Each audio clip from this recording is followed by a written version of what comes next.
Mrs. Sufia Qureshi is the director of Sufia Consultancy, and she is a passionate worker of women empowerment. I met Mrs. Sufia just, I think, 1 week before, but the way she was conducting one program and I was invited as a guest. The way she was conducting the program and the way she has communicated with the people and coordinated with the people in a very meticulous manner, that was really worth appreciation for me. And then when I discussed with Sufia that we are going to have a program on women of substance, then she was the one who has sent me her profile, and I found that yes, this profile was perfectly apt for our program. So Mrs. Sufia, I request you to kindly start your presentation, and we are very proud of you, Mrs. Sufia Qureshi, who is the director of Sufi Consultancy India. Assalamu alaikum. Hi, everyone. A great Sunday morning, enlightened from the speakers.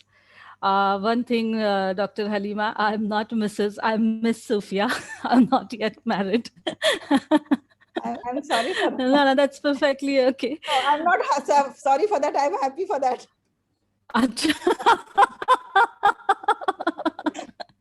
I'm not that happy for that.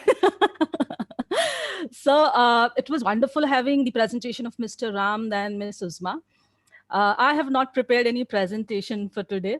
I would just be sharing my thoughts. And to begin with, I would start with one thing my topic is to talk about women as a leader.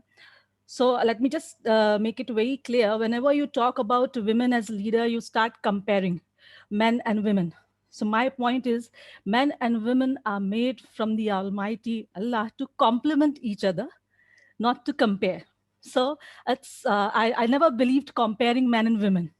I believe in individuals' personal traits, personal qualities. Second, moving on to my topic, women as leader.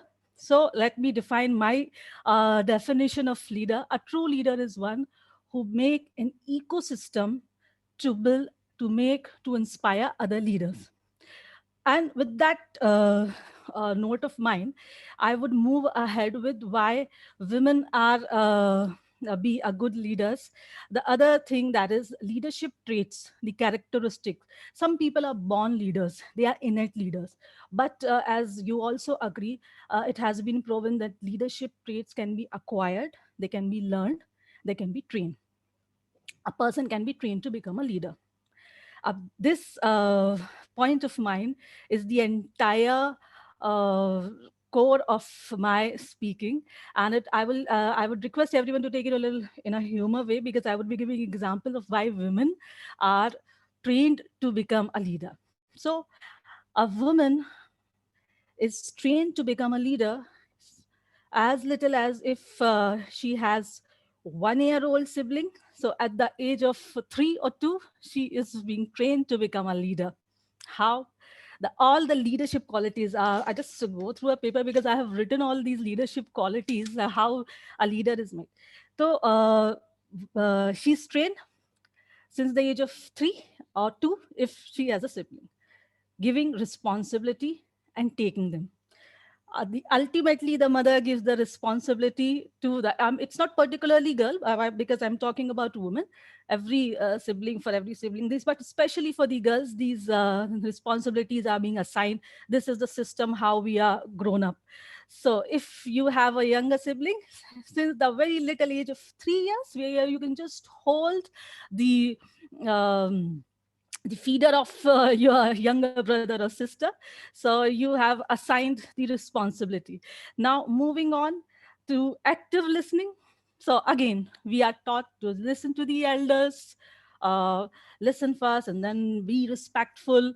Don't say anything. I'm not taking it negative. It is being taught, it is being wired to us. But the scenario is different now. Women have their voice. They have been given ample chance to speak what they feel like. Then a visionary leader should be, a leader should be a visionary and have more foresighted. So, I mean, you cannot even compare the vision of a woman. If you take the example of a mother, she is so much visionary to select the bride for her daughter, or sorry, to select the bride for her son and the groom for her daughter, and even the what the husband is going to wear, what is to be cooked in the house, and she has a whole lot of budget, the financing, everything. Uh, this household unit has ever been, it has always been neglected. If you talk about a business, a household which a lady runs, a lady manages, is more of a business unit, if you can say, not in terms of making profit or bringing in money. But if you look at the entire system, the ladies, day in and day out, they are working as a manager, as a CEO, as a financial analyst, as an accountant. They are handling the subordinates in terms of the maids that come in the house. This leadership quality, by example, if the maid has not come, you need to do it yourself, you need to do the dishes yourself. Then the monthly budget of the family, every aspect of running a business is being taught at home. And if the household unit is not managed properly, so the bread earner, the breadwinner of the family is in trouble. So again, this entirely this being a CEO or being the manager is taught to us from the very beginning. A strong communicator. So a leader has to be a strong communicator. Women are damn strong in communication. They communicate without saying even a word. I'll give it a humorous example. For example, in a party, a beautiful lady is standing near the husband. A lady with a very beautiful smile on her face, without saying a word, just stare at the husband, and it gives a strong communication that don't you dare move an inch from there. So communication wise, women are the greatest, I believe. Apart from saying ki they are shy to speak or they cannot bowl, it's all about the atmosphere, it's all about the courage, it's all about the environment that you create to them. If you create a positive environment for them, they can really speak well. So this was my another point. And now moving on to the leadership qualities of today that are much required. And on a serious note, if I take my topic, why women only? It's not women only, as I told in the beginning only, but there are some innate qualities. And the way the world is changing, the COVID has taught us. It's from work from home culture, managing the workforce from the home, the responsibilities of the HR. So apart from the regular qualities that we are looking at the leaders, there are certain qualities which has emerged as very strong need to go ahead. That is empathy and emotional intelligence. Specifically, the COVID has taught how emotional intelligence is going to play a great role on a person's performance. Then resilience. These are some qualities which we are looking at in the coming scenario, in the changing way. After post COVID, the world is evolving.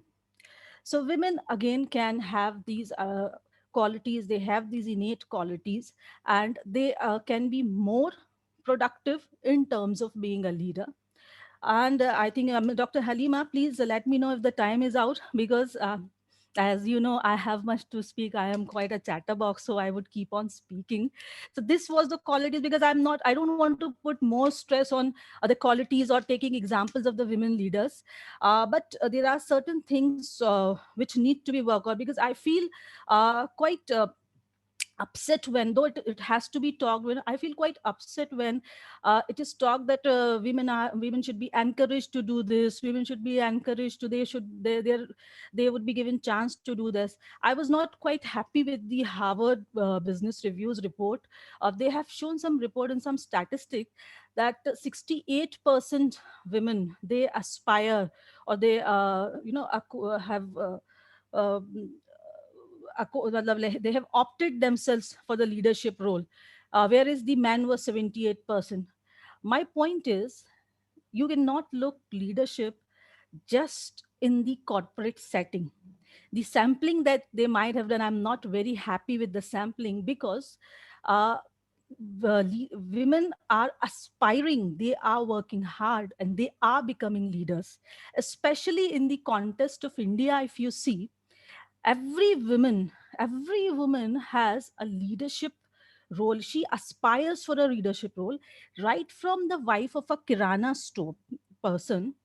You must have seen the kirana store is of a man, and the lady comes, she sits whatever time she can take out from the home, and she manages the entire things.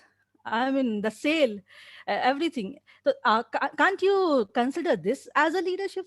Do we require a corporate ladder to become a leader? No. Again, I have seen these small businesses, these small shop owners, the ladies are there. Even there's a girl Yes, in Sufia, thank you very much. And you are narrating so beautiful stories, but I'm afraid that yeah, please. we're running Yeah, out of time. yeah, yeah. So I told you, please tell me that. That's the last thing which I need to, the end my note with is the things which women need to work upon to become the leaders. The two things that I feel like the ecosystem has to be met for them. The ecosystem for the leaders, as I said, is to be made a true leaders, is self-awareness and decision making. These are two areas which I strongly believes that they are need to be worked upon. Self-awareness, why I'm saying is, in a woman's life, I have had enough examples where, at the age of 41, I keep on listening to the LinkedIn comments and people who share their stories. At the age of 41, I found the perfect job. Yeah, I was not knowing I am a great artist. So self awareness is something which women need to work on, because they realize too late that this was my potential, this was my hidden talent, and I would have worked on it, and I would have achieved this and that. Second is decision making. I'm not saying they are poor at making decision, but since we have been born and brought up, our upbringing is done in a so very cozy, or you say in a protective hands, may it be mother, father, brothers, or anyone. So we lack some sort of confidence to make decisions on our own. So these two things which are to be worked. Rest for me, women are always hero. They are leaders, whether corporate or the entrepreneurship world. And all my best wishes to all the female leaders here. Thank you very much. Thank you very much, Miss Sophie. And it was really uh, very, like I must say, very pleasing presentation. Thank you. Throughout, you were smiling and you are spreading your cheerfulness to others. Thank you very much, Sophie, for sharing such beautiful examples from especially the life of a woman as homemaker, and the life of a women who are like underprivileged, and the life of a woman who are showing the leadership qualities, but they are not acknowledged and they are not noticed. Thank you very much.